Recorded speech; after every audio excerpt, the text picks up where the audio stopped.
Começa agora um programa que traz tudo sobre o livro mais lido em todos os tempos. Apresentamos O Som do Livro.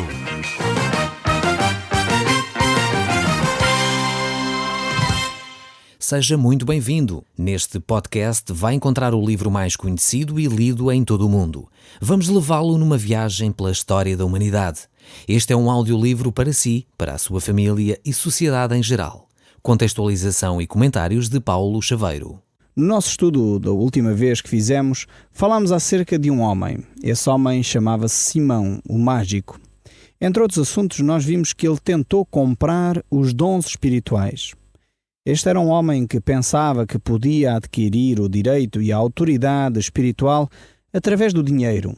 Ele pensava que a questão de impor as mãos sobre as pessoas a fim de elas receberem o Espírito Santo era alguma coisa que se podia adquirir com dinheiro. Simão foi severamente repreendido pelo apóstolo Pedro, pois ele queria adquirir esse dom de Deus através dessa forma. E, infelizmente, verificamos que ainda hoje muitas pessoas pensam que podem comprar os favores de Deus através do seu dinheiro. Pedro mostrou o grande erro em que este homem estava e incitou-o ao arrependimento, pois o coração de Simão estava completamente longe dos assuntos de Deus. Este mágico, chamado Simão, ele deve servir, de facto, de uma advertência tremenda para cada um de nós. Como eu já disse, muitos hoje pensam que podem comprar os favores de Deus através dos seus recursos financeiros, através dos seus bens materiais. Simão foi, de facto, esta pessoa que, apesar de ter decidido receber o batismo, apesar de ter acompanhado os discípulos por algum tempo, ele não compreendia realmente quem era Deus e como Deus se relacionava com o homem. Isto mostra mais uma vez que muitas pessoas poderão estar a frequentar igrejas, poderão até ser batizadas, mas na realidade essas pessoas não estão envolvidas com Cristo. Não têm um relacionamento profundo e íntimo com Deus. Não percebem como Deus se relaciona com o homem. Simão, este homem, decidiu aderir ao cristianismo, tentado, talvez, impressionado com aquilo que Filipe fez, com os milagres que ele realizava, com a autoridade com que ele falava lá nessa terra, em Samaria. Porém, ele nunca compreendeu o que é passar pela transformação, o que é realmente receber a Cristo como Senhor e Salvador. Talvez muitos de nós, portugueses, que ouvimos estes estudos, este tempo que estamos a ouvir a Palavra de Deus, já passamos pelo batismo.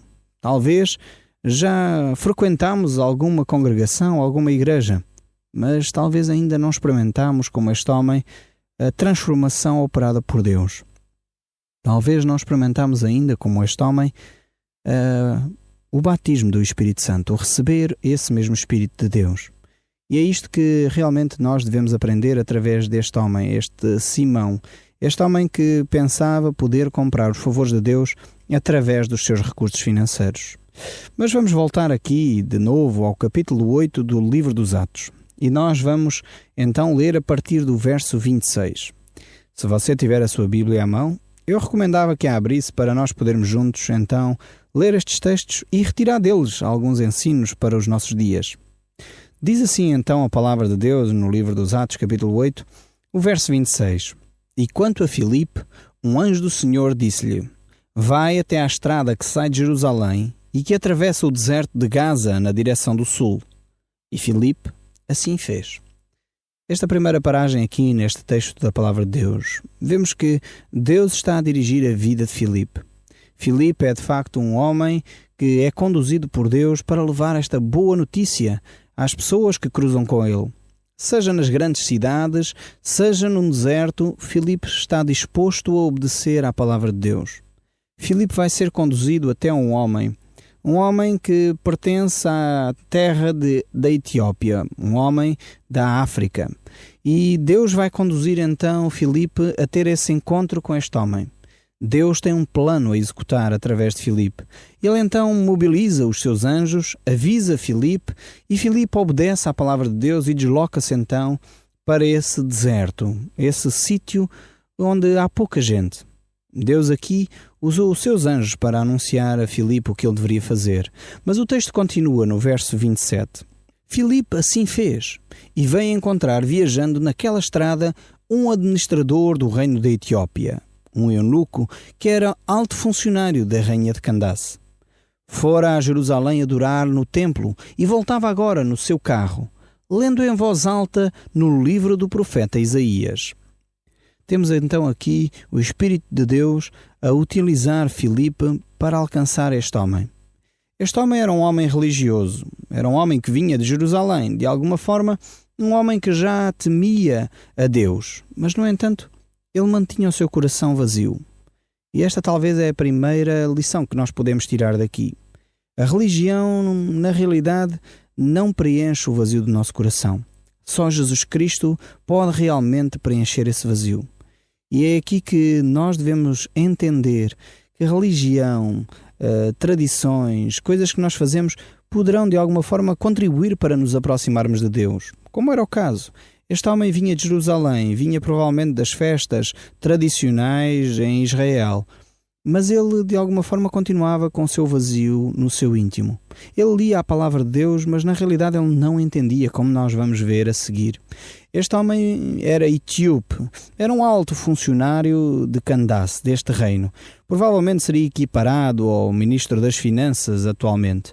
E ele realmente, apesar da sua posição social, ele estava preocupado com aquilo que a palavra de Deus dizia. Ele queria conhecer mais acerca de quem era Deus.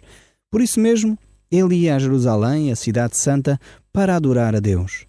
Mas a religião, por boa que pareça, ela continua a não preencher o coração do homem.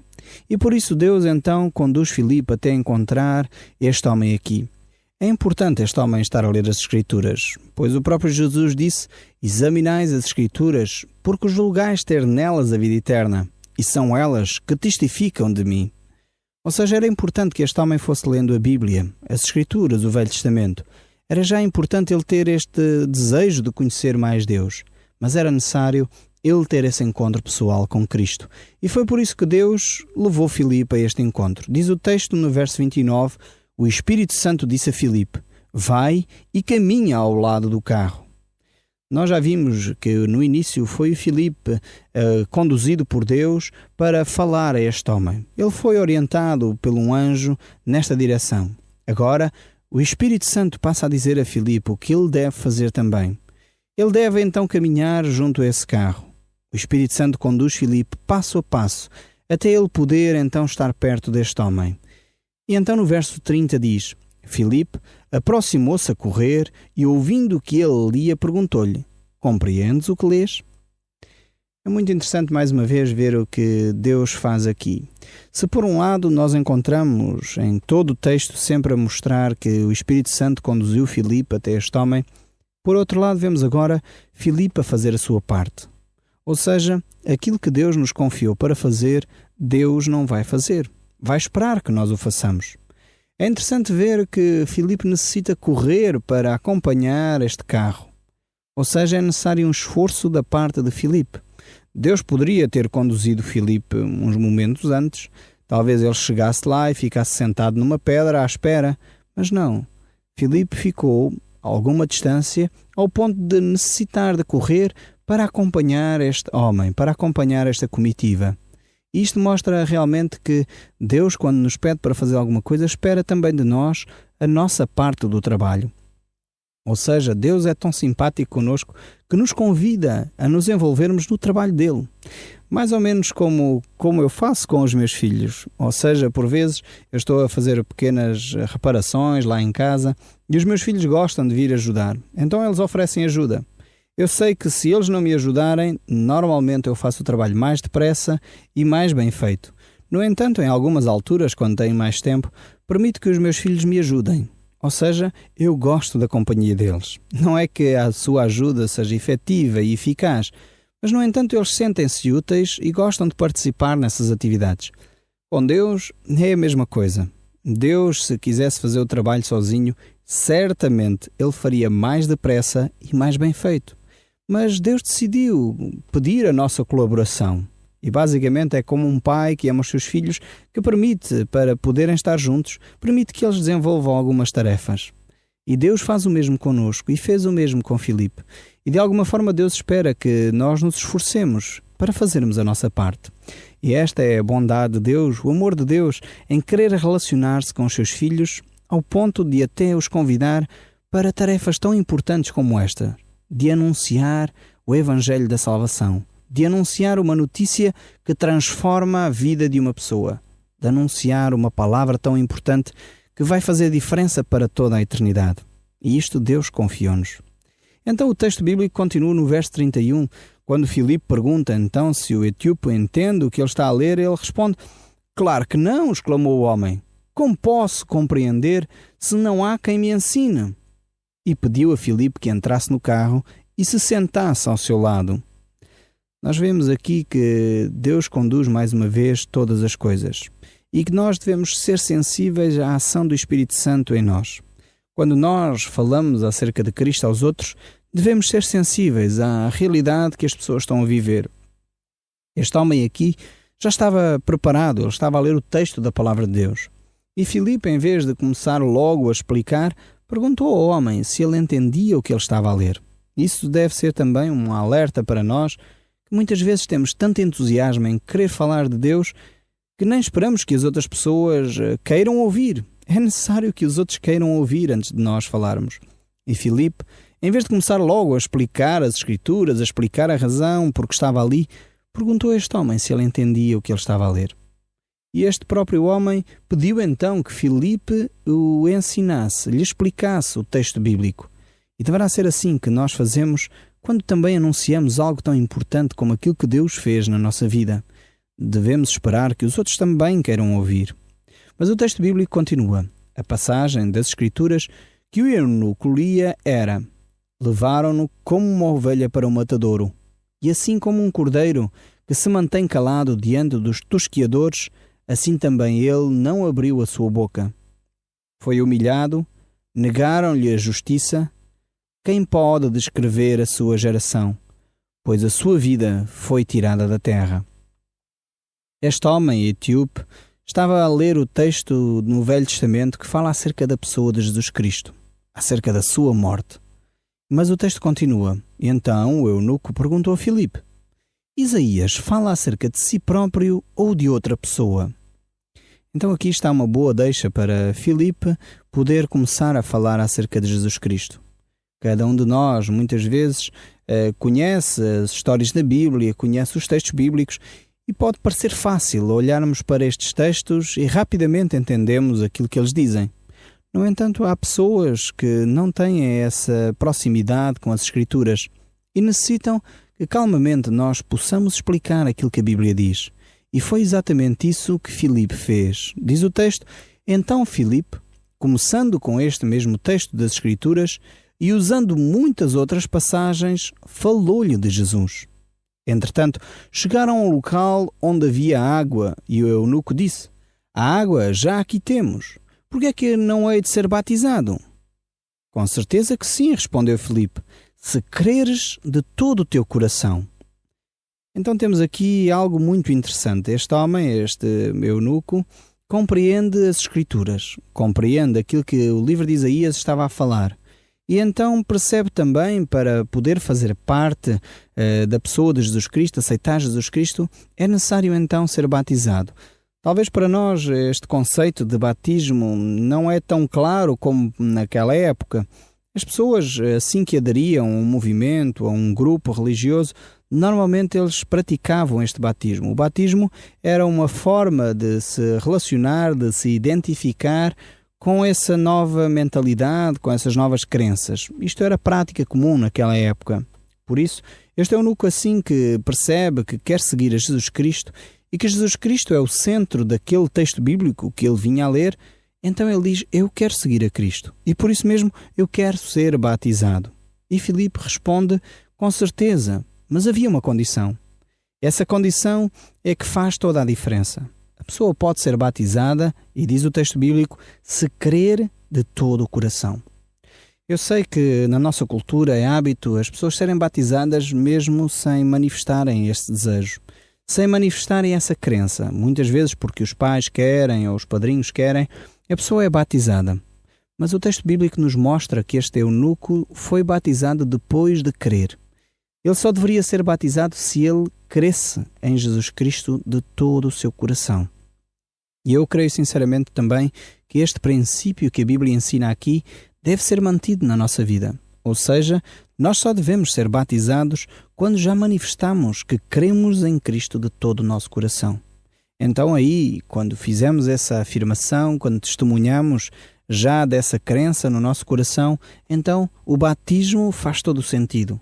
Deve de acontecer na nossa vida. Devemos então, pelas águas do batismo, manifestar que cremos que Jesus Cristo é o Filho de Deus. E foi exatamente isso que o eunuco fez. A sua declaração de fé, resumidamente, foi: eu creio em Jesus Cristo, que Ele é o Filho de Deus. Por isso nós podemos ler o que vem a seguir no verso 39 deste livro dos Atos. O eunuco disse: creio que Jesus Cristo é o Filho de Deus. Então parou o carro e, descendo ambos para dentro da água, Filipe batizou-o. Quando saíram da água, o Espírito do Senhor arrebatou Filipe, e o eunuco, que nunca mais o viu, continuou alegremente a sua viagem. Então aqui temos estes dois homens que de alguma forma se separam. O eunuco, salvo e batizado, continua o seu caminho cheio de alegria para a Etiópia, para a sua terra em África. E vemos que Filipe então é arrebatado para algo que Deus tinha ainda planeado para ele. Deus tinha ainda um propósito para Filipe continuar o seu ministério. Nós sabemos que este eunuco certamente foi para a sua terra e não sabemos muito mais acerca da sua história. No entanto, sabemos sim que o Evangelho no norte de África foi muito propagado no início dos séculos, logo no início do cristianismo. E isto revela certamente o testemunho deste homem, que Deus usou este homem, ainda que a Bíblia não relate, ainda que os documentos históricos não falam muito acerca desta situação, mas sabemos pelas igrejas que surgiram no norte de África, como igrejas muito fortes, essas certamente deram testemunho da vida deste homem. Mas Filipe então no verso 40 acha-se num outro lugar, em Azoto. Aí então ele pregou as boas novas, não só aí como também em todas as cidades no caminho de Cesareia. Então Filipe volta de novo a Israel e continua a ser conduzido pelo Espírito Santo, fazendo muitos milagres e agindo de uma forma poderosa.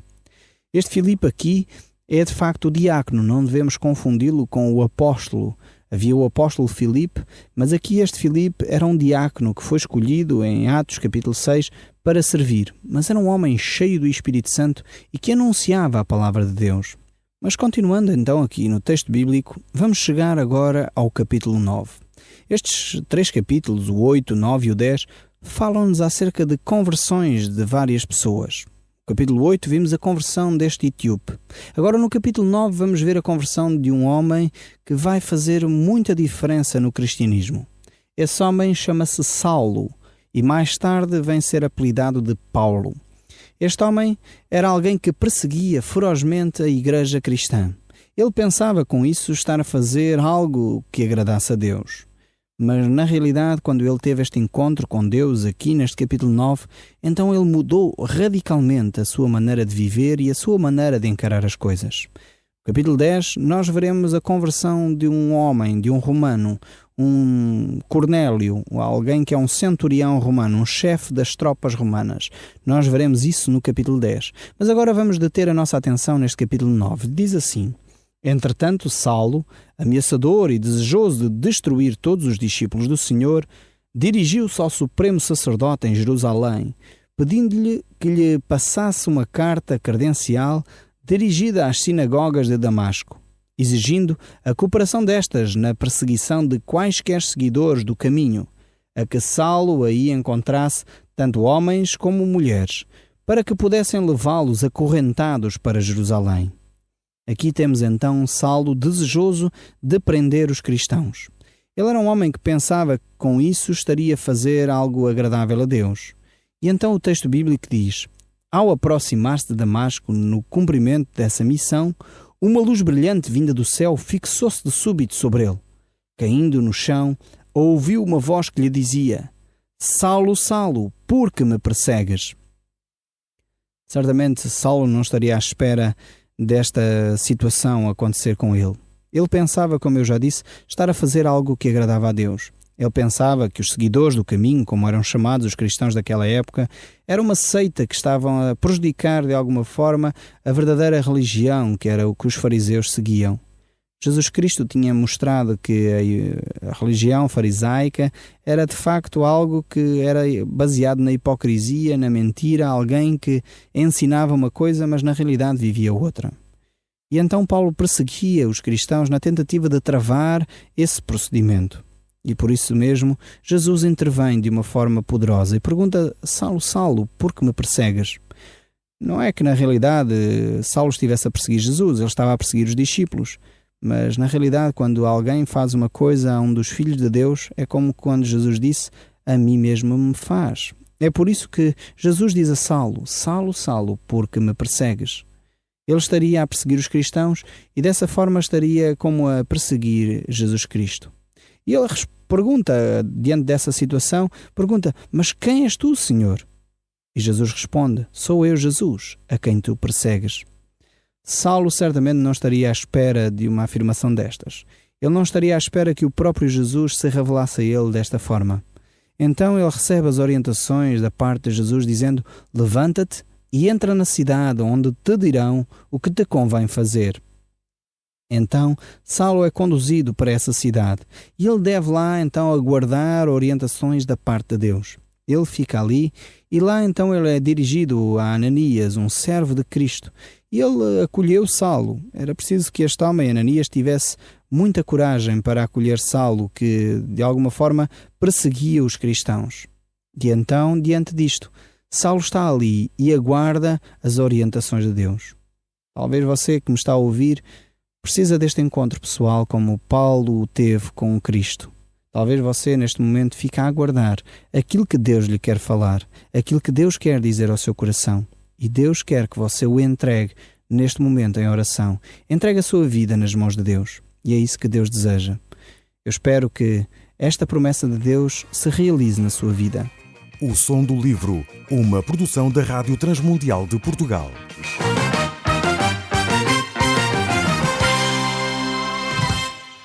RTM. Conhece todos os nossos programas em rtmportugal.org.